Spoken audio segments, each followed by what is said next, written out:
ఏమైంది? బాధగా ఉందా? ఓదార్చడానికి ఎవరు లేరు కదా? అలా అని ఎందుకు అనుకుంటున్నావు?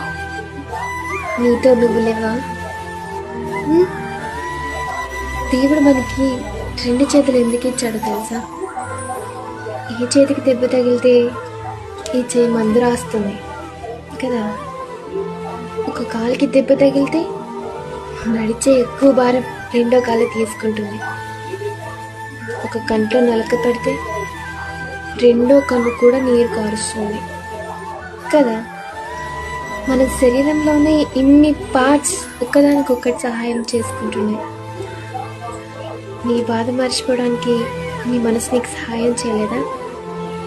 చేస్తుంది. కాలం అంతా మారుస్తుంది. నువ్వు చేయాల్సింది వేచి